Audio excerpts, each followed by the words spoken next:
네, 이 시간 오늘 하나님 말씀 창세기 20장 1절부터 18절까지의 말씀인데요. 7절까지만 읽도록 하겠습니다. 자, 1절부터 7절까지의 말씀 제가 읽겠습니다. 아브라함은 마므레에서 네겝 지역으로 옮겨가서 가데스와 수르 사이에서 살았다.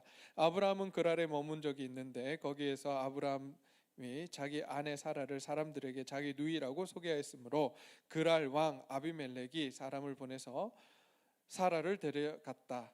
그런데 그날 밤에 하나님이 꿈에 아비멜렉에게 나타나셔서 말씀하셨다. 내가 이 여자를 데려왔으니 너는 곧 죽는다. 이 여자는 남편이 있는 여자다. 아비멜렉은 아직 그 여인에게 가까이 하지 않았으므로 주님께 이렇게 아뢰었다. 주님께서 의로운 한 민족을 멸하시렵니까? 아브라함이 저에게 이 여인은 자기 누이라고 하지 않았습니까? 또 이 여인도 아브라함을 오라비라고 말하지 않았습니까? 저는 깨끗한 마음으로 떳떳하게 이 일을 하였습니다. 하나님이 꿈에 또 그에게 말씀하셨다. 그렇다. 나는 내가 깨끗한 마음으로 이렇게 한 줄을 잘 안다. 그러므로 내가 너를 지켜서 내가 나에게 죄짓지 못하도록 한 것이다. 그 여인을 건드리지 못하게 한 이유도 바로 여기 있다. 이제 그 여인을 남편에게로 돌려보내라. 그 남편은 예언자이므로 너에게 탈이 나지 않게 하여 달라고 기도할 것이고 너는 살 것이다. 그러나 그 여인을 돌려보내지 않으면 너와 너에게 속한 사람들이 틀림없이 다 죽을 줄 알아라. 아멘.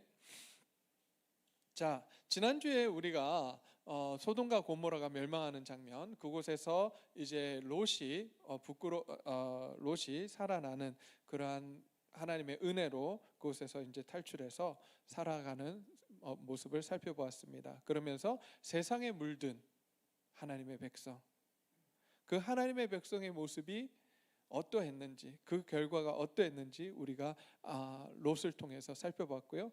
오늘 주보 제목에도 나왔듯이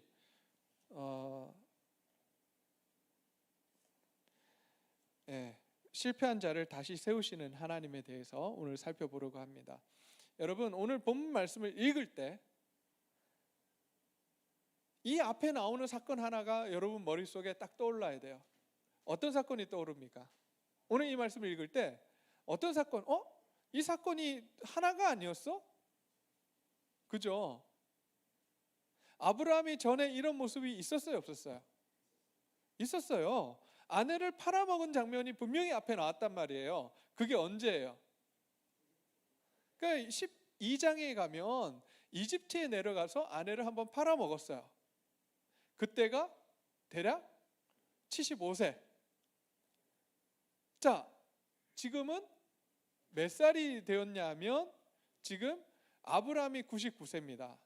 그러면 사라의 나이는 몇 살일까요? 네? 89세. 범수야, 아빠가 89세래. 맞을까 틀릴까?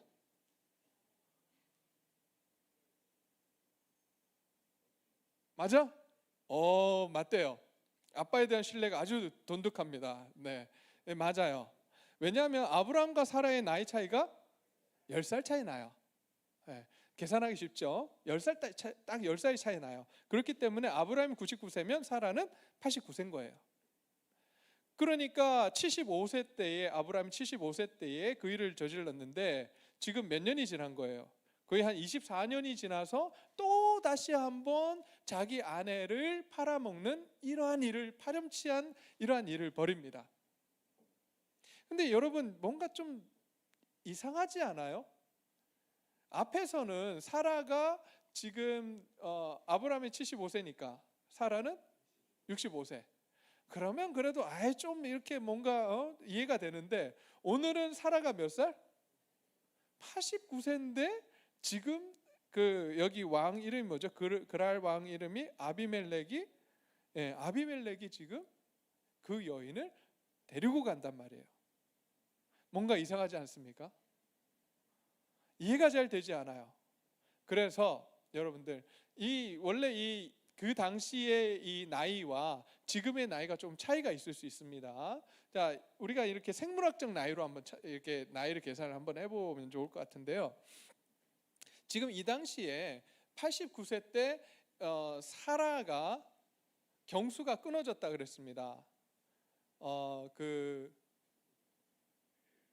뭐지? 네?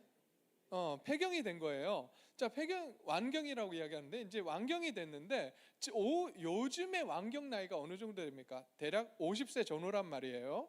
자, 그러면 50세 전후의 그러한 모습으로 우리가 생각하면 될 거예요. 네. 50세 전후면 그래도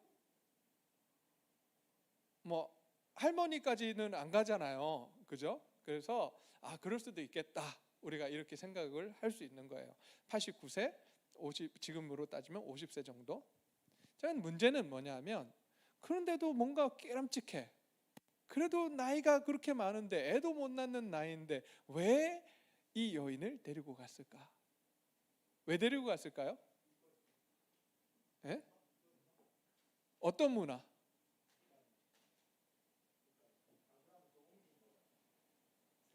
그렇죠. 새로운 지역으로 옮겼죠. 여자를 바치는 조공 문화. 비슷했어요. 조금 달라요. 네? 인질. 좋아요. 좋은 접근이에요. 인질을 좀 다른 고상한 말로 그 당시에 표현했습니다. 예? 뭐라고요? 볼모. 그렇죠. 그걸 뭐라고 합니까? 서로 주고받는 그걸 무슨 결혼? 정략 결혼. 지금 정략 결혼한 거예요. 왜 그럼 그랄 왕 입장에서 정략 결혼을 하려고 했을까 생각을 해보면 지금 아브라함이 부자였단 말이에요. 그리고 아브라함은 또 어떻게 해야 돼요? 그 지역에서 살아야 되잖아요. 그러니까 정략 결혼을 한 거예요. 사실 이거는 정략 결혼이에요. 그러니까 정략 결혼은 나이가 많으나 적으나 상관없어요. 정략 결혼의 목적은 뭡니까? 네? 그것도 맞는데 사실은 이거예요. 니네가 쳐들어오면 얘는 어떻게 하겠다? 죽는다. 볼모로 지금 잡고 있는 거예요, 사실은. 니네가 쳐들어와? 그럼 당신 자식 죽여. 당신 누이 죽여. 뭐 이런 거거든요. 그래서 정략 결혼을 하는 거예요. 그래서 서로가 평화협정을 맺자라고 하면서 서로 이제 딸을 주고 아들을 주고 받는 이런 문화가 있었던 거예요. 지금 여기는 그 이야기입니다. 그런데 여러분 한 가지 이상하지 않아요? 읽으면 읽을수록 이상한 게 이 앞에 사건이 뭐가 있었어요?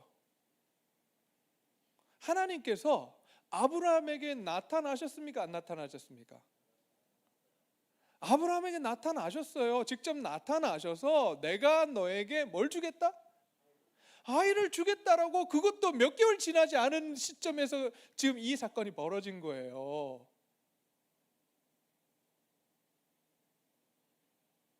여러분, 이게 우리 모습이지 않습니까? 우리는 하나님께서 말씀하시면 하나님께서 말씀하시면 뭐든지 다 할 수 있을 것 같고, 하나님께서 꿈에 나타나서 말씀하시면 내가 말씀대로 살 것 같이 이야기하지만 실제적으로 보면 그렇지 않다는 거예요. 우리가 정작 어떤 기적이나 환상을 바라고 신앙생활을 해서는 안 되고, 우리 믿음의 기본이 뭐가 돼야 되냐면 말씀이 기본이 되어서 우리는 살아가야 합니다. 자,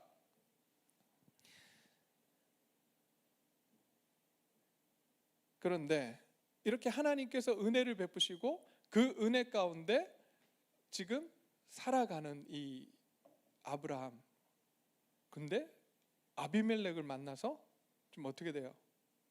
자기 아내를 누이라고 속이는 이러한 상황이 됐잖아요. 왜 속였을까요?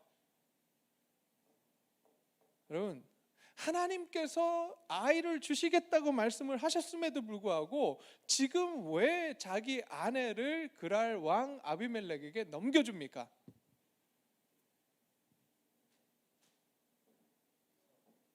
네? 그렇죠. 정답이에요. 그 근거가 어디 있어요? 우리가 그 생각을 할 수 있는 근거를 찾아야 돼, 성경에서. 저만 쳐다보면 답이 안 나오죠. 어딜 봐야 돼요? 성경을 봐야 돼요, 성경을. 어디 그 이야기가 나옵니까? 몇 절이죠?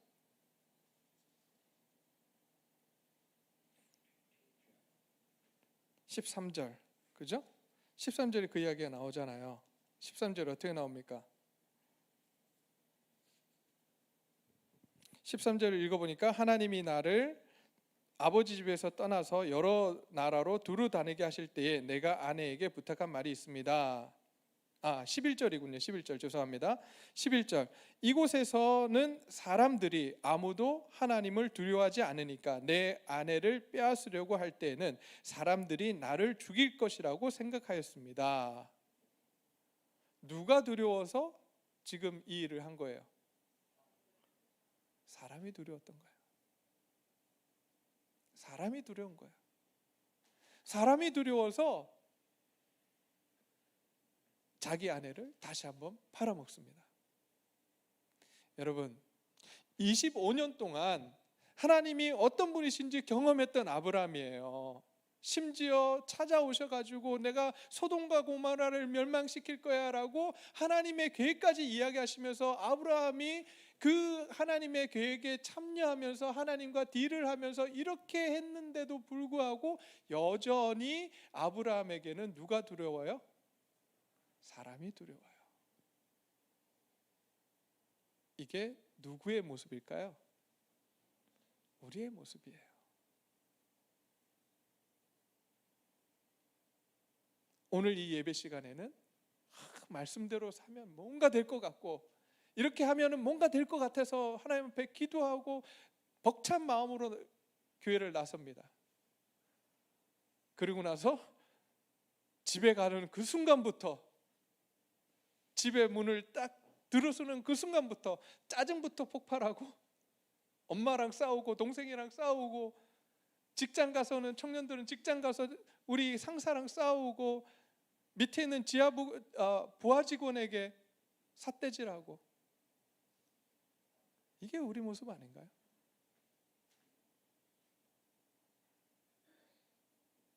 나 하나 어떻게든 그냥 편해보자고 남을 깔아뭉개는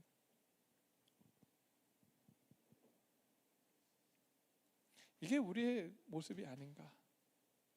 아브라함이 하나님을 바라보지 못하고 사람을 두려워했듯이 우리도 하나님을 바라보지 못할 때 우리는 넘어지고 쓰러질 수밖에 없는 거예요.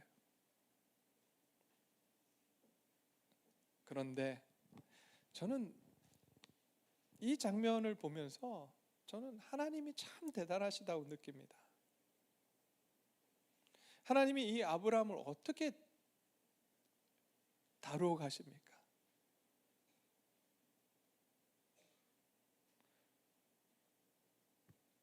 원준아, 오늘 본문 속에서 하나님이 아브라함을 어떻게 다뤄 가시니?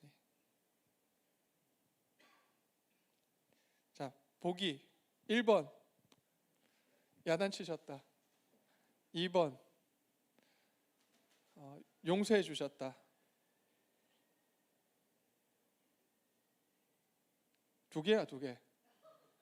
사지선다형 아니야, 두 개야. 어떤 거 같으니? 1번 야단치셨다? 그랬으면 좋겠는데 아니야. 하나님은 용서해 주셔. 지금까지 제가 배운 하나님이 원준이가 이야기한 하나님이었어요. 내가 조금만 잘못하면 나를 야단치시는 하나님. 회초리 들고 와서 내가 오늘 주일날 그거 여러분 모르죠? 우리 이주호 집사님이랑 우리 김태현 집사님 알 거야. 주일날 공차러 가면 목사님이 앞에서 그러셨다고. 하나님께서 다리 몽둥이 부러지게 하실 거라고. 그러니까 조금만 잘못하면 야단치시는 하나님, 무서운 하나님으로 우리는 생각했습니다. 아주 그렇게 알았어요, 진짜. 그래서 주일날 뭔가 잘못하고 예배를 잘못 드리고 그러면 월요일날 나갈 때 무슨 일이 일어나지 않을까 굉장히 걱정해야만 하는 그런 삶을 살았다고 진짜. 근데 말씀을 보니까 오늘 아브라함을 보니까 그렇지 않더라는 거예요. 하나님은 그 아브라함을 끝까지 사랑하시고 그를 용서하시고 그를 다시 한번 세우시더라는 거예요. 여러분 왜 그럴까요? 여러분 자꾸 우리는 공의의 하나님만 생각을 합니다. 그런데 하나님은 어떤 분이세요? 사랑의 하나님이세요. 근데 사랑의 하나님이 또 우리에게 또 어떤 분이세요? 아버지세요. 아버지. 오늘 저기 도화가 안 왔네. 네, 아파요? 여러분 도화가 지금 한참 그 걸음마 배우려고 하잖아요. 걸어요 이제?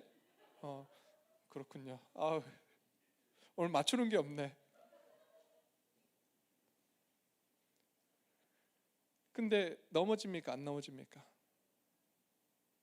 근데 엄마 아빠가 야단칩니까? 넘어지면 뭐라 그래요? 괜찮다고 일으켜 주잖아요. 다시 걸으면 된다고 하잖아요. 아니 우리가 믿음의 길을 걸어가려고 하다가 실수하고 넘어진 것을 가지고 왜 하나님 우리를 야단치시냐고. 아니 육신의 부모도 그 자기 아이가 걸으려고 하다가 넘어진 것을 보며 세워주고 그를 다시 일으켜주고 함께 해주는데 왜 우리 하나님은 우리를 야단치시는 하나님이냐고요. 아니잖아요. 육신의 부모보다 우리를 더 사랑하시는 분이 누구예요? 하나님이시라면서요. 여러분 그 고백하잖아요. 내 부모보다 나를 더 사랑하시는 분이 하나님이시라고 이야기합니까 안 합니까? 고백합니까 안 합니까? 하잖아요. 그러면서 왜 하나님은 우리 육신의 부모보다 우리를 더 야단치고 쪼잔한 하나님으로 만드냐고요. 아니라고요. 넘어지는 우리를 보면서 답답해하시고 안타까워하시는 분이 하나님이세요. 그리고 다가오셔서 괜찮다고 일으켜 주시는 분이 하나님이시라고요. 여러분 넘어질 수 있습니다. 실수할 수 있습니다. 그러면 어떻게 해야 됩니까? 하나님 앞에 손을 내미세요. 하나님을 바라보세요. 하나님만 의지하세요. 그러면 하나님께서 여러분 세워주신다고요. 왜 자꾸 다른 데를 보냐고 우리가.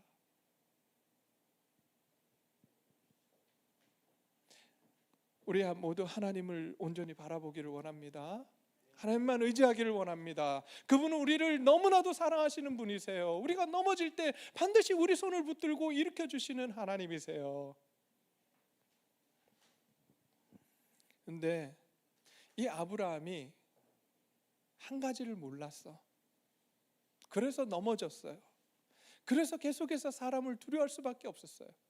하나님에 대한 이해는 조금 있었는데 이제 그가 알지 못했던 건 뭐냐면 그가 어떤 존재인지를 몰랐어요. 하나님께서 사랑하시는 하나님의 사람이라고 하는 사실을 그는 깨닫지 못했습니다. 여러분 저는요 열등감이 굉장히 강한 사람이었어요. 어쩌면 지금도 열등감이 강한지 몰라요. 여러분 열등감이 강한 사람이 갖는 게 뭔지 아세요? 또 하나 특징이 있습니다. 아니에요. 완벽주의를 갖고 있습니다. 왜? 남에게 인정받고 싶으니까.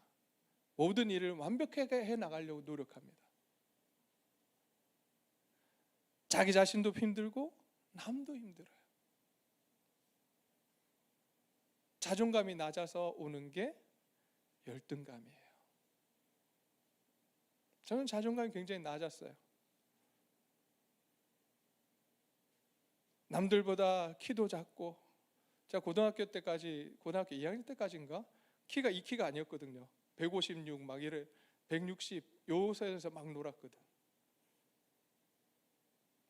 그렇다고 내 주위에 친구가 많았냐? 친구가 별로 없었어. 왜 없었을까? 교회 친구밖에 없었어. 왜 그랬을까? 난 몰랐어요. 어떻게 하면 친구가 생기고 어떻게 하면 저기인지 몰랐어. 나는 진짜 왜 친구가 많으려고 하면 이야기를 잘 들어주고 그죠? 남의 이야기 잘 들어주고 공감해주고 막 이래야 되잖아. 난 안 그랬거든. 남 잘못하면 그거 막 끄집어내고 막 정죄하고 기도하면 된다 그러고. 친구가 있었을까 없었을까? 당연히 없지. 없는 거야.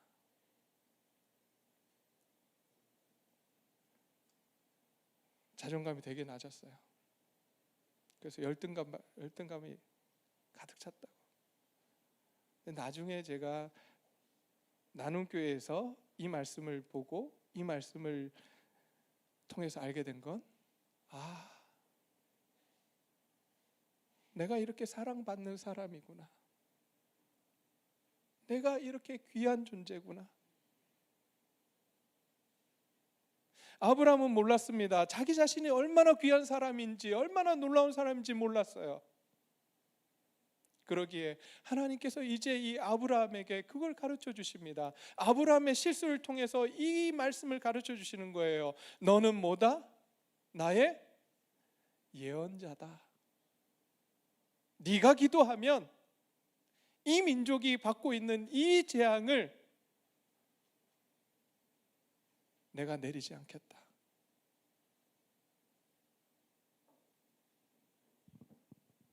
그래서 실제로 17절 말씀에 이렇게 나와 있습니다.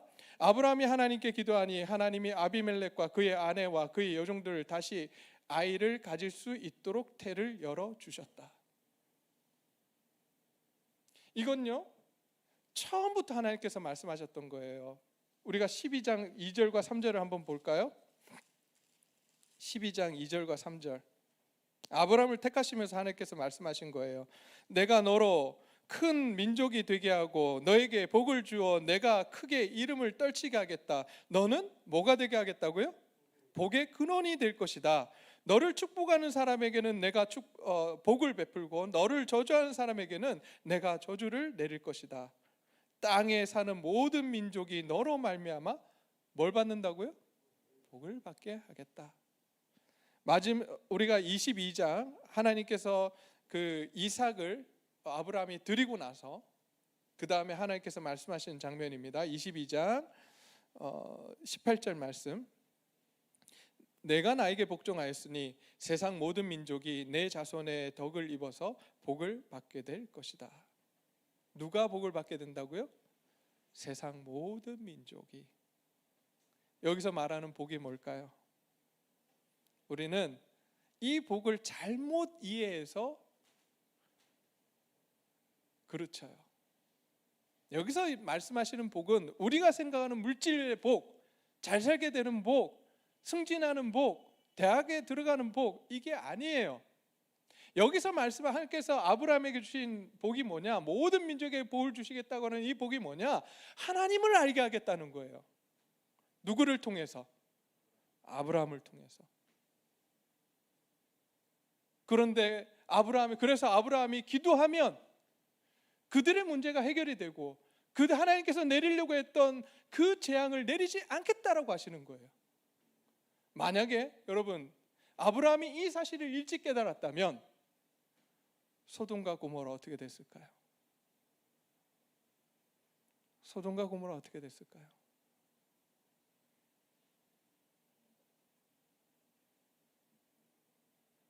오늘 하나님께서 우리에게 말씀하십니다. 여기 있는 너희들 다 나의 선지자요 예언자다. 내가 너희를 통해서 이 모든 민족에게 복을 베풀기를 원한다.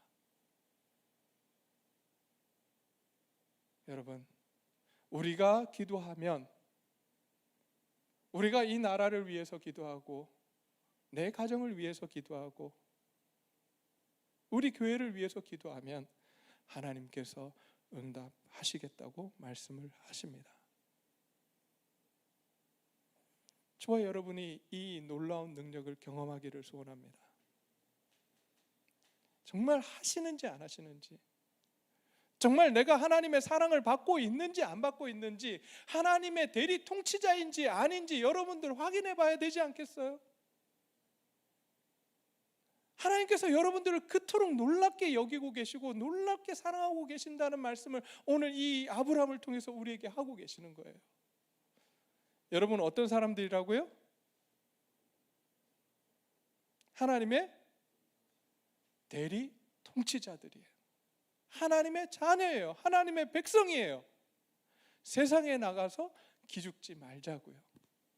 가슴을 피자고요. 자꾸 교회 다닌다는 그 하나의 이유로 쭈그러들지 마세요. 오히려 여러분들은 길을 펴야 돼. 누가 뭐라 그래도 가슴을 열고 다녀야 되는 사람들, 자랑스럽게 교회 다닌다고 이야기할 수 있는 사람들이 되어야 됩니다. 여러분들 그것을 위해서 제가 애쓰고 힘쓰고 있어요. 우리 교회의 이 소문을 좋게 내기 위해서 정말 애쓰고 있어요. 여러분들 우리 교회 자랑해도 돼요. 이제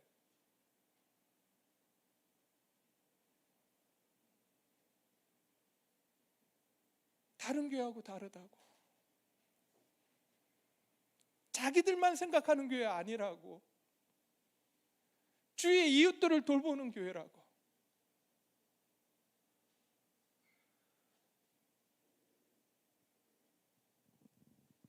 하나님이 함께하는 교회라고, 하나님의 사랑이 나누어지는 교회라고.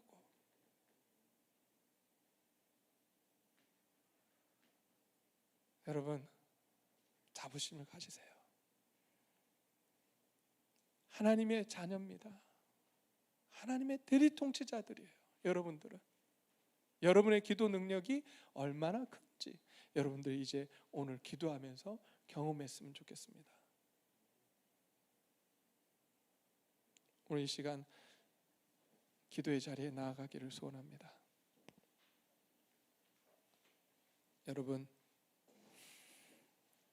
여러분의 가정이 변했으면 좋겠죠. 여러분의 직장이 변했으면 좋겠죠. 여러분이 기도해야 됩니다. 저와 여러분이 기도해야 돼요. 남 핑계대고 다른 곳에 핑계댈 것이 아니라, 하나님 내가 기도하겠습니다. 내 가정을 위해서 내가 기도하겠습니다. 내 학교를 위해서, 무너지고 쓰러지고 있는 내 학교를 위해서 하나님 내가 기도하겠습니다. 직장을 위해서 내가 기도하겠습니다.